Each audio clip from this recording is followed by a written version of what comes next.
Hello and welcome to Fueling Around with me, Jason Plato, and the wind beneath my wings. Hey, this gets better every week. It's Dave Vitti. Hello there. Oh man, that's sick. The wind beneath my wings. I like that. Fueling Around is powered by Adrian Flux. As the UK's largest specialist insurance broker, Adrian Flux will tailor a quote to your exact needs and help save you money on your car, your bike, or even your home insurance.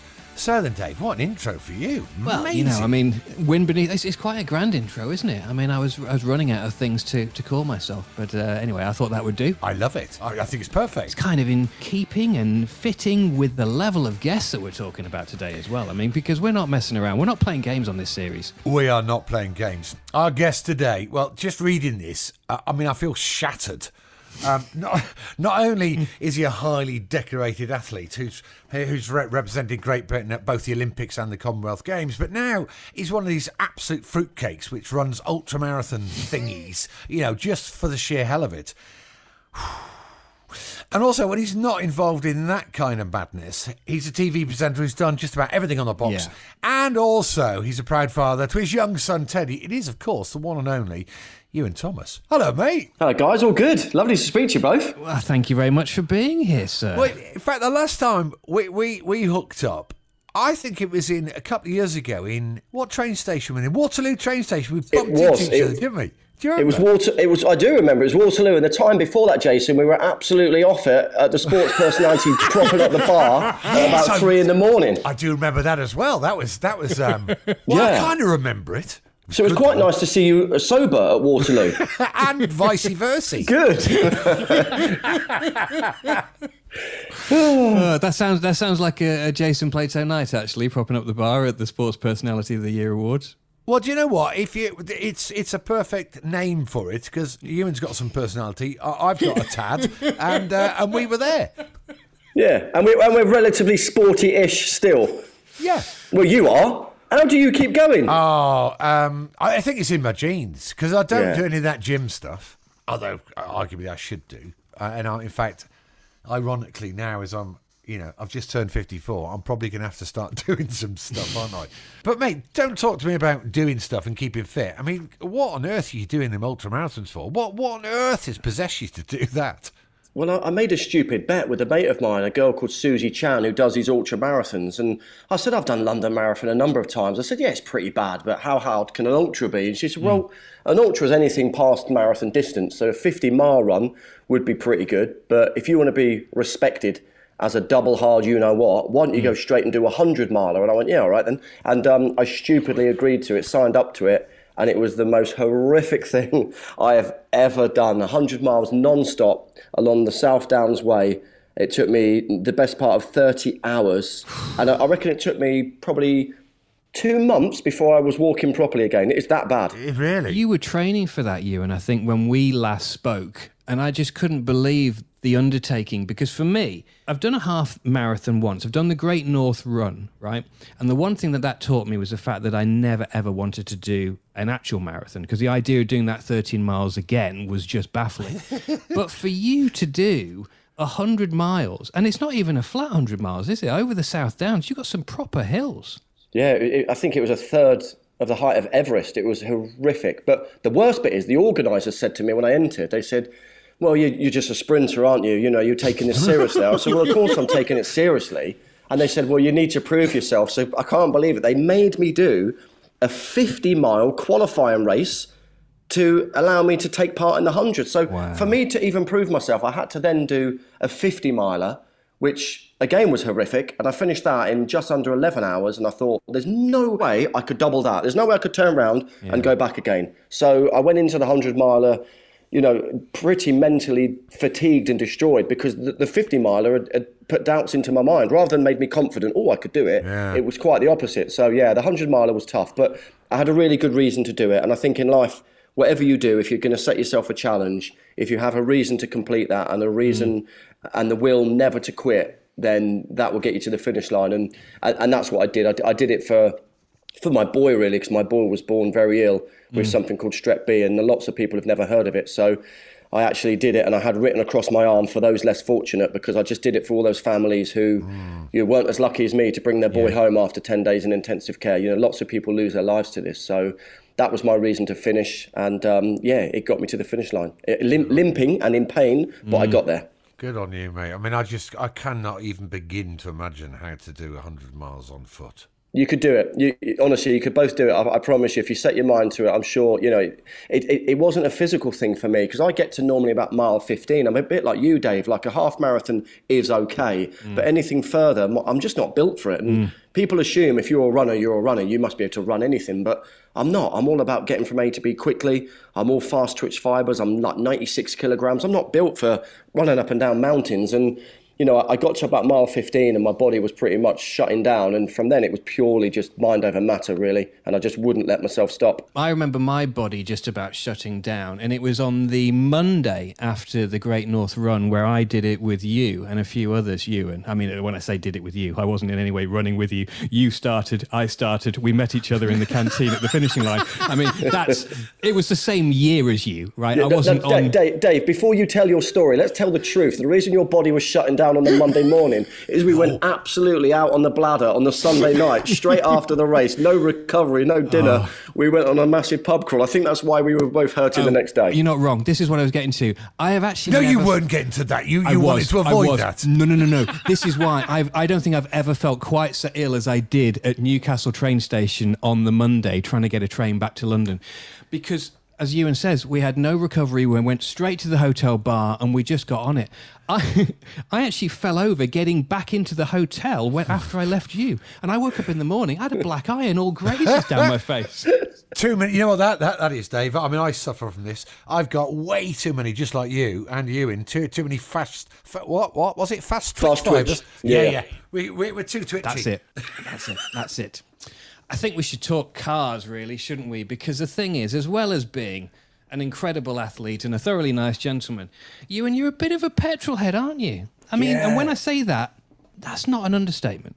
No, honestly, I don't think we'd have long enough if we went through all the cars I've had. I'm massively into cars, motorbikes, anything with an engine that moves fast. I just love it. And I was thinking back before I spoke to you today, I was thinking about my first ever car. And that's not a bad little story, I think, for that, because it came around quite quickly, because it started when I started athletics, which, quite frankly, happened in a whirlwind of a summer. So I went from never ever trying the 400 metres to 3 weeks later in Seoul at the World Junior Championships competing, where I'd never done a day's training. I didn't have a coach. I certainly didn't belong to an athletics club, and I was wearing borrowed running shoes. And when I got back, so how did that come around then? Just rewind a bit. How did it go from nothing to being at Seoul? Well, basically, I changed school for my A-levels because my parents moved abroad, and in the summer term, I knew I was good at running, but previously I'd been one of those kind of sport billy kids who didn't concentrate on athletics because I didn't really even like it. Because I did BMX racing, I went to a couple of world championships from the age of 9 doing that.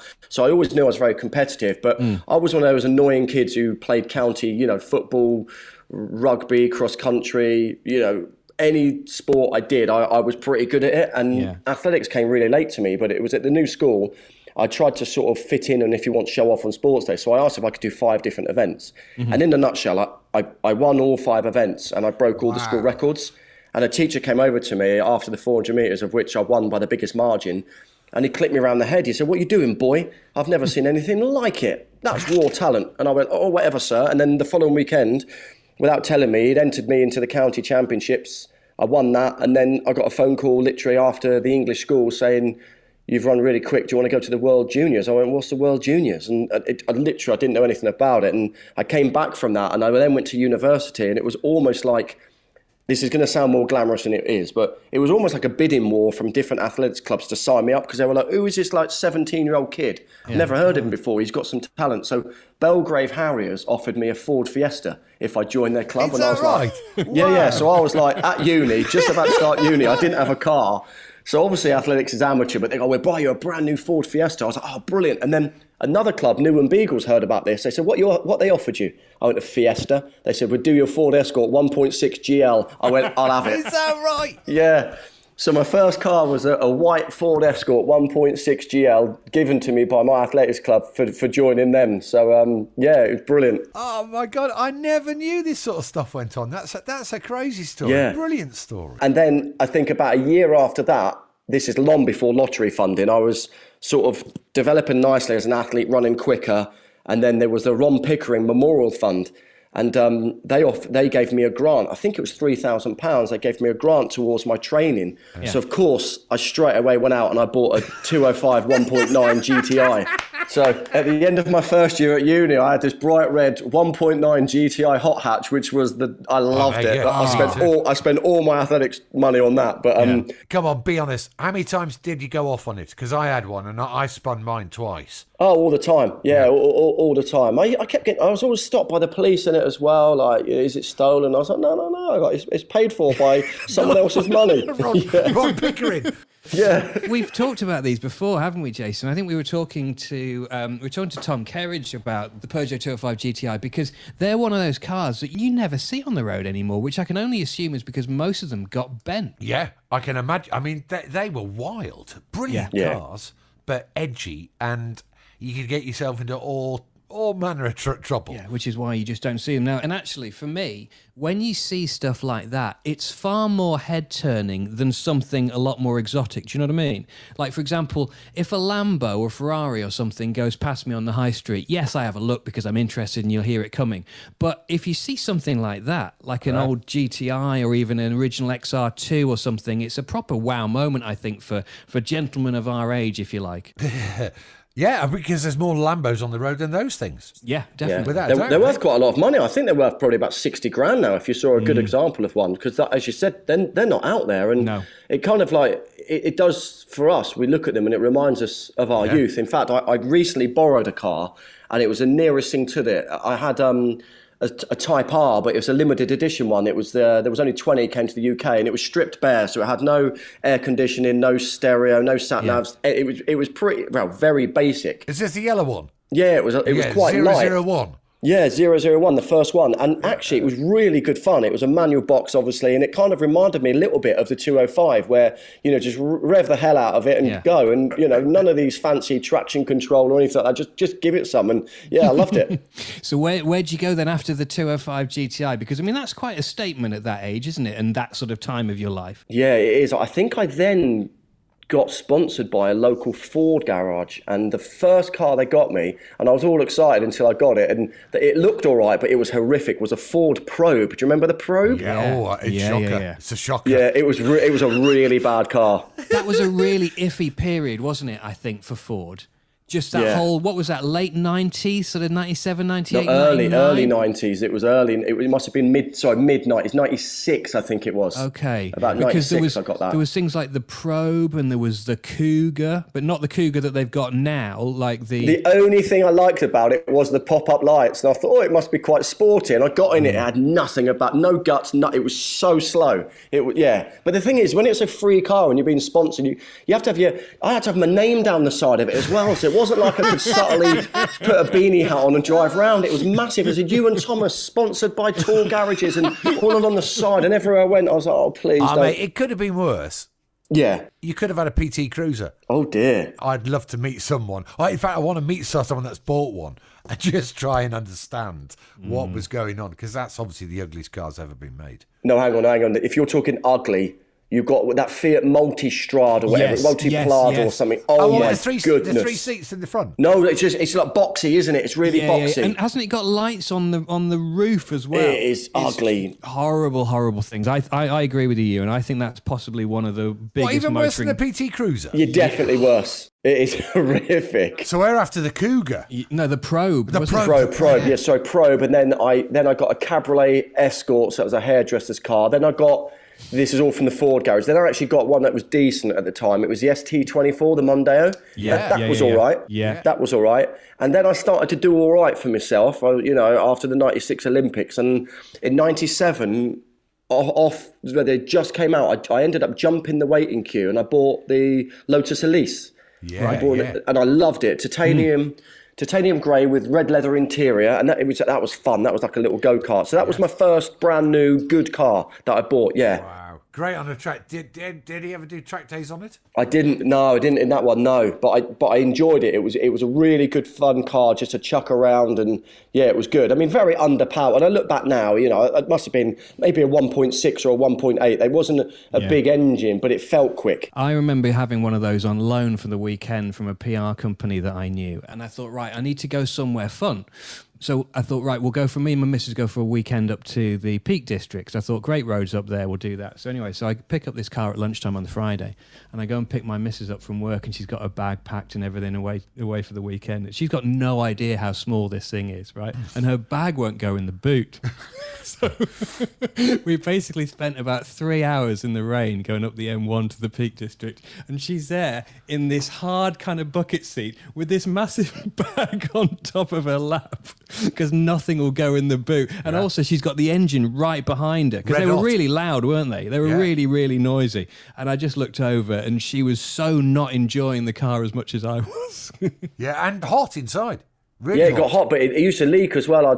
If I left it outside overnight, in the morning there'd be a puddle, and because it had that funny little stretchy roofy thing. They had about 600 buttons to get the roof on, like these clip, you know, as in clip on, and they reckon you could do it in like 2 minutes or something. What a load of rubbish! It used to take me about 20 minutes to get that on. Went round corners well, though, eh? It did, and at the time it looked good. It was a little bit ahead of its time. I thought it looked really good. It was new, it was funky. I liked it. So, yeah, I'm trying to think what else. Honestly, I've had so many. What came after that? I think after that, I've probably missed a few cars out, but then I went to I got the Subaru STI, the pink badge one, the import, and that was quick. That was good. What, an Impreza? STI. Yeah, the Impreza, and also you can be a very average driver like me, and that car would look after you. You know, 4-wheel drive. You know, it was just mega. You could chuck it around the corners, and all my mates thought, "Oh, you're a really good driver. Like, it sticks to the road." And it wasn't me. It was the car. It was good. Wow. So Subaru Impreza STI. What comes next? What comes next is I went in to get that serviced. And in the garage, they had a TVR Cerbera. Yeah, Cerbera. My God, really? Did you go for one of them? Yeah, honestly, instead of getting that service, I swapped it, and honestly, I loved it. It was good, but as soon as my ex-girlfriend's boss at the time said, "Oh, that would be breaking down all the time," and it hadn't. And as soon as he said it, he put the kiss of death on it. Everyone started going wrong with that car. Quick though, weren't they? Really it was quick. It was quick. And then from there, I got the Evo, the Tommy Mackinnon limited edition, Evo 6, I think it was. Lancer, yeah. Sensible run around, Ewan. And that, it was awesome. Yeah. Was that the FQ400 they called it? It may have even been before. I'm trying to think. I think it was a 6. Was it? So, yeah. But once again, this was quite a limited edition one. So this had the bigger air scoop and all sorts of bits and pieces. It was silver with like these sort of brownie, it sounds horrible, brownie gold alloy wheels. And it was so nice. Yeah. Yeah. Honestly, I loved that. And once again, another car which you could look like you were the absolute don driving it around. And I lived in Derbyshire at the time when I had that. So all the lovely country lanes. I used to train at Loughborough at the time, so I used to drive into training and that, and I absolutely loved it. I loved it. And it had this little button on the inside, so I think it used to blow water onto the turbo to keep it cool or something. It had water injection. That's it. Yeah, inject water into the intercooler. What, that you would then control manually? Yeah, inside. Yourself? Yeah, manually by the gear stick. You just said. If I felt like I'd been smashing it a little bit, I just thought I might be doing something good for the engine, so I just kept pressing this button. But yeah, little gadgets. I loved it. I loved that car. And then I let myself down after that because I really enjoyed that car. I should have kept it. And then I went and got a Jaguar XKR, and all my mates absolutely rinsed me. They said, "This is an old man's car. Like, literally, why have you're too young for this?" Because I was probably like 30 or something. And it was a nice car, but it was a little bit too elegant for me. Yeah. It was a bit too refined. Yeah. See, but we have this difference of opinion, don't we, Jason, on those Jags? Because you're not a fan at all. But you see, I'm with you, Ewan. I quite like them, but they've got to be properly pimped up. They've got to be, with all the kind of the black speck on there and all that kind of stuff. But you do always get accused of driving an old man's car. I did. I went to training in it, and everyone literally ridiculed me. They were like, "Yeah, I get it. It's got big wheels. It looks quite nice, but is it your dad's car?" And I was like, "Ah." And I took a big hit on that, and that's one thing we haven't touched upon yet. But I mean, I love cars, but they don't half lose your money. And I think I bought that for something. I make these numbers up, but I bought it for something like 28. and I got absolutely rinsed for having it, and I sold it about a month later for like 21.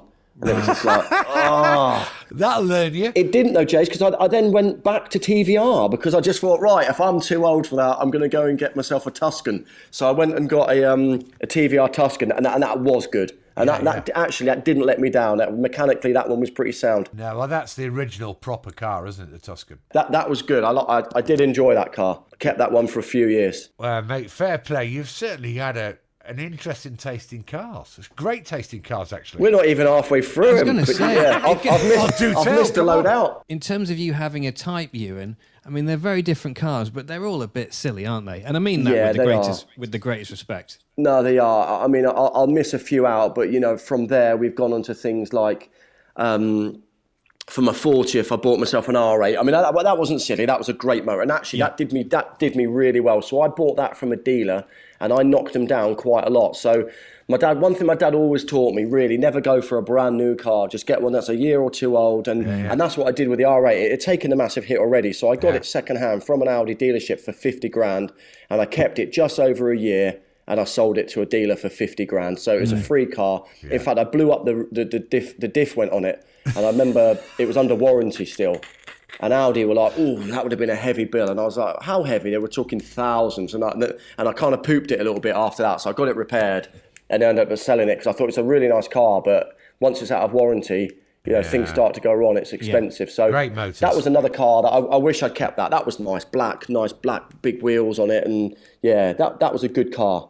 That was a good car. But then I think I've gone a bit more silly since then. As I said, I've missed a load out, but I've gone... I was going to say, just then I thought you were getting into really like sexy good territory. And which way are we going to go now? Well, no, it's gone better. I think, so better in terms of, not for my bank balance, but better cars. So as I said, I've missed out a load. But then for about 4 years ago, I've always wanted a Lambo. So I went to get another car. What was I going to get? That's it. I ordered an RS6 and I thought, right, sensible car, proper car. Absolute beast of a car. And I got home and I said to my missus, I was like, I've just ordered this car, and I showed her it. She goes, is that like a sports car? Is it good? And it made me think, they're so understated. I just thought, I'm spending 100 grand on a car and I don't really want it. Yeah. She goes, well, why don't you spend a bit more and get something you really want? And I was shocked that she said that, but I was all right then. So I went and got... I tell you what, I bet you didn't need asking twice, did you? Yeah, no, exactly.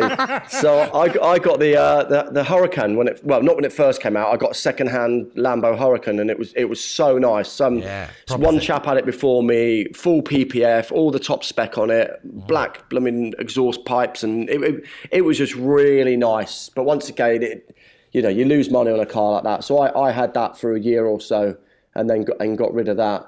Actually, I got rid of that when my son came along, and I wish I hadn't, because he's old enough now to kind of like really like cars and point things out. So I think I am actually looking again to get another stupid car. But I've had a couple of silly ones since then. So I got rid of that, and then I went, and this was I'd say one of the worst cars I've ever owned. I got the G-Wagon, but I got the Brabus edition, so 700 brake horsepower. Yeah. Looked fantastic, sounded amazing, absolute load of... It was like driving a box. Yeah. I think the new ones are apparently much better, but I think you're right. But they're still like they're like lorries, aren't they? It wasn't good. They look great, but they're disappointing to driver. Yeah, it sounded wicked, and it had these massive wheels. I don't even know, 22-inch or maybe even bigger, huge wheels, and it really did look the part. I thought it's big, it's safe. My boy's in the baby seat in the back, and I felt good about that. But I only kept that for 4 months, and I pleaded with the dealer to take it back off me. I phoned him. I said, please, because I got it from a place called Redline up near Harrogate, up north.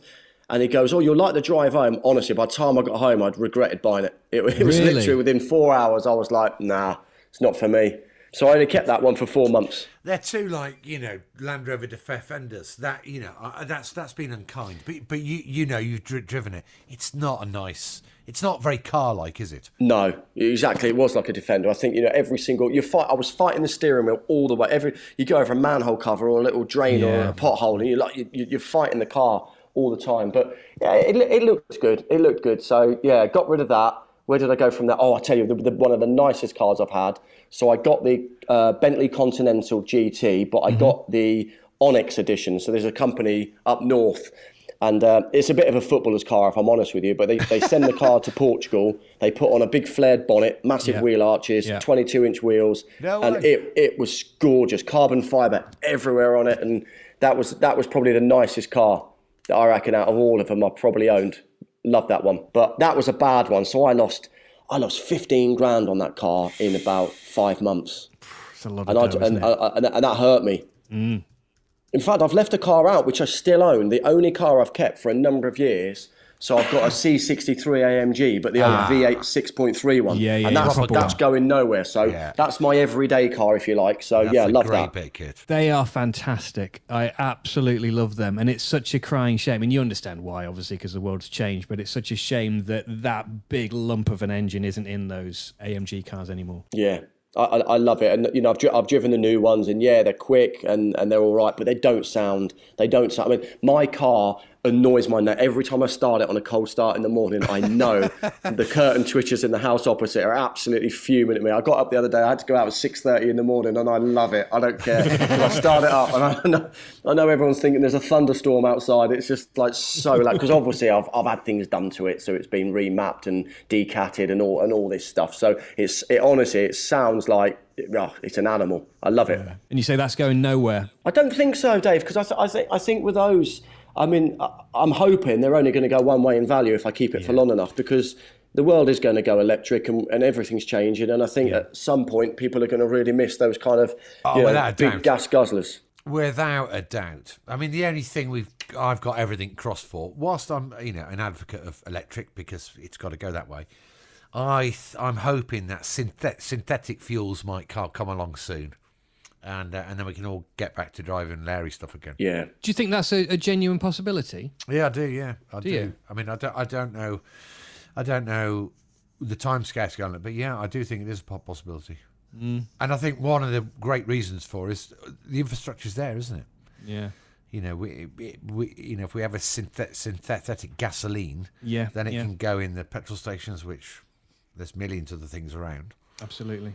So yeah, fingers crossed. Fingers crossed that can happen. I agree with you, Ewan, in terms of those sort of cars, those big kind of lumps, is that I think theoretically they must go up in value. Yeah. Well, like we talked about the 205 earlier, these sort of cult cars, if you like, or, Lancia Integrale, there's been some really good cars of yesteryear, which you see them now and they are worth a lot of money. So I'm hoping, give it another 10 years or so. And it's not worth anything for me to sell, if I'm honest with you. I've spent probably more on that car doing stuff to it than what it's worth at the moment. So I don't think it'd be a shame. I'll probably store it somewhere and just take it off the road and keep hold of it, I think, because I just love it. I think as much as anything else, I think that when people revisit cars like that in 10 or 15 years' time, I think even just the noise alone is going to be such a special thing because, as I say, if we fast forward into the motoring future, cars are going to be electric for the most part and they're going to be silent for the most part. Yeah. And then to actually revisit in somebody's garage like yours, Ewan, and you kind of go, oh, wow, they don't make cars like this anymore, do they? And when you start it up, that for anybody who's into cars like we are is going to be a really, really special thing and actually worth going and visiting the car just for the noise alone. Yeah, I think so. I mean, I personally don't think you can beat, that sound of that V8 and, with my Lambo, the V10 and the only itch I've yet to scratch is a V12 and Jason, you'll probably tell me stay well clear of it, but I'm 50 in 3 years' time and I keep saying I want to get another silly car and something tells me I have to own an Aventador at one time in my life, but then everyone says to me, it's an absolute dog, they're too big, you can't park them, it's uncomfortable, you get your back put out every time you change gear. I don't know, there's something about that sound of the V12 which it does it for me. Yeah, I mean, a lot of people are right in what they say about them, but I mean, they are amazing. But my favourite noise is the V10. I think that's the nicest sounding engine by a long shot. I've also not scratched it. I know you're a big fan of them, Porsche. I've not had a 911, and I'm surprised because that's a car that I absolutely love. Like my mate's got the GT3. I've been in a GT3 RS, which once again is pretty uncomfortable for the roads. But there's something about those cars which I just think, wow, I'll never have the ability to outdrive that car. But yeah, they're amazing. And I think at some point I'll probably go down the route of getting a 911. In fact, I would say go down that route before you go down the Aventador. Really? Without a doubt, yeah. I very nearly bought a Turbo S a few years ago, and if I'm honest, it scared me. Honestly, the car was in a straight line. It was like a motorbike. I've never driven anything like it. It was so quick, like back-breakingly quick. That's my all-time favourite car. I've been lucky enough to have half a dozen of the things now, and it's just, for me, it's the best car ever, because you're right, they're rocket ships, but actually very calm and collected, and if you want to, poot around town in it, you can. And also, they don't look extreme. Because it's a Porsche, isn't it? I think it's quite telling the fact that, Jason, you have always been such an advocate for Porsches, and bearing in mind, obviously, being a professional driver of many, many years. And then we did a live version of Fueling Around a few weeks ago. And Tim Harvey, likewise, when asked in terms of, what is the one car? Because these are people, obviously, who've had a lot of cars during their time. Yeah. Some they've bought, some they've actually had on loan, etc., etc. And I thought it was very telling that both of you just said, Porsche 911 all day long. Yeah, there's just something about the way that the steering on a Porsche is like no other car. You feel just the way it communicates what's going on. And is that because of the positioning of the engine? Is that because yeah, that's got a certain part to it, but just that I think because every year a 911 is a 911, and they just refine it and refine it and refine it and tickle it and make it better and keep improving it. It's a work of art now. I mean, they are extraordinary. If you go back 10 years and drive one, a comparable turbo from 10 years ago. Yeah. I mean, they're light years better than they were, but it's still got that feel. Yeah, they're great bits of kit. Great bits of kit. Have you driven the electric, the Taycan? I was going to ask you about that. I'm very close to putting an order in for the Cross Turismo, the bigger one, because I think the laws have changed, haven't they, through a company in terms of it's quite financially a good way to go. I think that 0% year one, 1% tax, then 2%. So all of a sudden, to do it through the company, it's looking like a sensible, cheap way of motoring. So I'm looking one at the moment. I mean, I've been in one. Once again, I thought it was lightning fast. I've spoken to other Porsche owners who say, it doesn't feel like a Porsche though, but it's not going to. It's electric. But I think that might be my next car actually. Great car. Really great car. Didn't you say it's the fastest thing you've ever driven, Jason? Accelerating-wise, yeah. Yeah. I mean, it's insane. I mean, I'm convinced, and it's a test which I've an idea I've put to the fifth gear crew and said, look, what we need to do is 0 to 60, or maybe even 0 to 100 on the Turbo S Taycan, and we'll do it against an F1 car. I'm convinced the road-going Porsche would win. Do you think? Really? Honest to God, they are insanely quick. Fastest car I've ever been, accelerating car. You should do that. That'd be a hell of a test. It'd be a great test. Incredible test. And I tell you what, Porsche should love you for it as well, wouldn't they? Yeah, probably. Yeah. Definitely have a driving one. Yeah, I'm actually going tomorrow. That would be the one I would do. Is the Cross Turismo. It's a great bit of kit. You would go for the Cross Turismo, yeah, they're a bit rarer as well, aren't they? They've only just come out, obviously, so you don't see as many around. So, and I think chuck the kid in the back. I can get away with saying it's a family car as well. So yeah, it's like an estate car. I mean, they're phenomenal thing. So here's a great question for you, because we've got a few standard set questions. Out of all of your eclectic mix of cars, if you had to pick only one and stick with it forevermore, assuming it didn't go, and it won't go wrong because we'll have it fixed. Only one for life. What would it be? The Probe. Yeah. I'd like to say the Lambo, but obviously no, because it's not an everyday car. So honestly, it could be anything. It doesn't need to be every day. It's the car you most would like to live with for the rest. But that is the last car you ever drive. It's that forevermore. I think actually, do you know what? I've missed a car out which will surprise you, but I loved.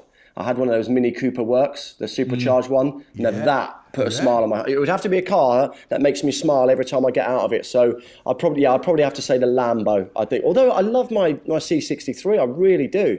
But in terms of getting out of it, and it's been a bit of a thrill, I'll say the Lambo. Ewan's gone for the Lambo. We like his choice. Surprised, but I can see what you're doing there. Because What do you think I'd go for? Do you think I would have gone for like the Merc? I thought you were going to go for the Merc. I thought you were going to go C63. Yeah. Well, actually, do you know what? I'm easily led, but I think you're probably right. If I'm honest about it, the longevity, I've had that car for like 6 years, and I normally keep cars for a year, so it must tell me something. So yeah, I will. I'll go for the C63. I actually think I will go for the C63 because it's got drama. It sounds good. It's comfortable. It's got a bit of everything, hasn't it? Yeah.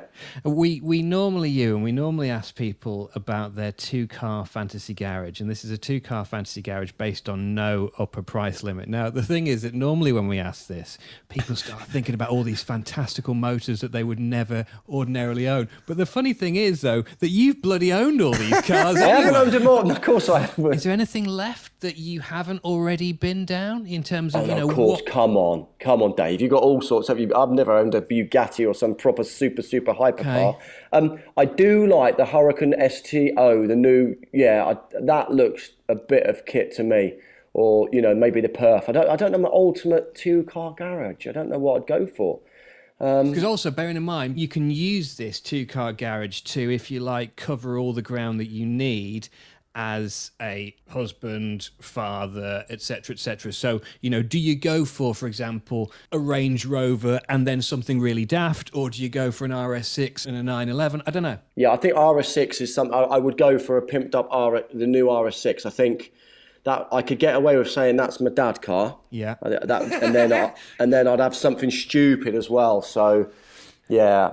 I just because they're Larry, I'll go the SVJ, the Aventador. I think I'd get an Aventador as well. And Jason, you'll probably kill me for it, and you'd probably regret it. But... Two great motors. Yeah. I'll tell you what's interesting, Dave. We're on, this is Series 3 now, isn't it? Mm-hmm. And nobody...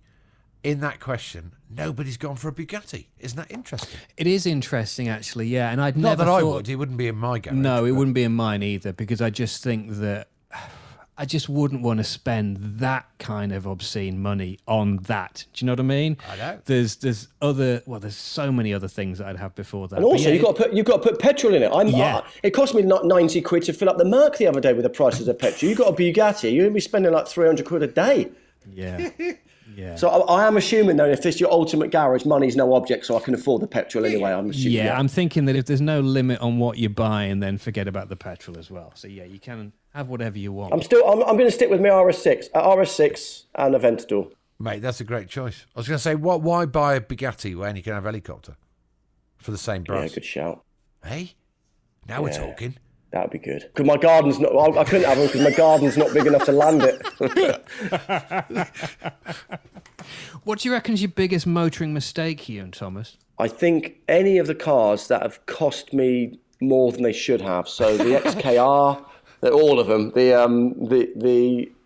The Brabus G-Wagon, cars that I didn't keep for very long. I think obviously it's a bit of a long game with motor. Well, I don't know. Some people say shift them quite often, but I definitely took a financial hit on those two in particular. Some cars did well. I mean, the Mini Cooper Works, I sold that a year and a half on for what I bought it for.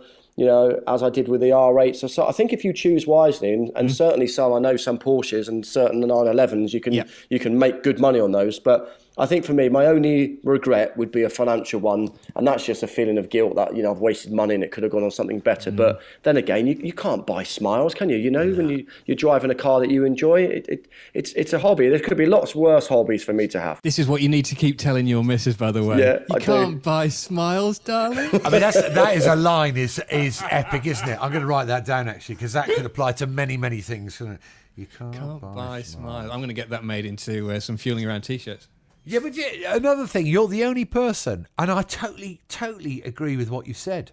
You're the only person that said, do you know what? The only ones I regret are the ones which have cost me brass, but you're not regretting any of the cars as bits of kit. I like that.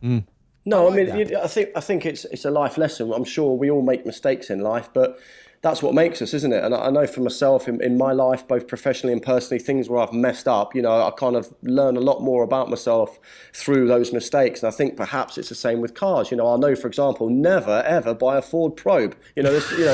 there's certain things, but I had it at the time. So, there's certain cars. Part of your journey, wasn't it? Yeah, it's a journey in life, isn't it? And, I don't think if I'd owned perhaps in my early years those fun cars like the 205 and got a real taste for driving the Lotus Elise, I probably wouldn't have bought a Lambo later on in my life or other cars because, and I blame my dad anyway. From a young age, my dad got me into motorbikes, and my dad is a real petrolhead, so he was, back in the day. So he always owned Alfa Romeos, everything going wrong with them, but he loved them. He was really passionate about all the cars he had. So, he used to take me out driving in his cars, and I think it's because of him that I kind of got into, both two wheels and four wheels. The passion that he had, it came down to me. Mate, what a journey of motors, Dave, eh? It's a phenomenal journey. Yeah. And it was just when you were saying there about the different things that you've had, Ewan, is that I would hazard a guess that actually every single car that you've owned, even stuff like the Probe and even stuff like the G-Wagon that you regretted, but they've all made you smile in a certain way.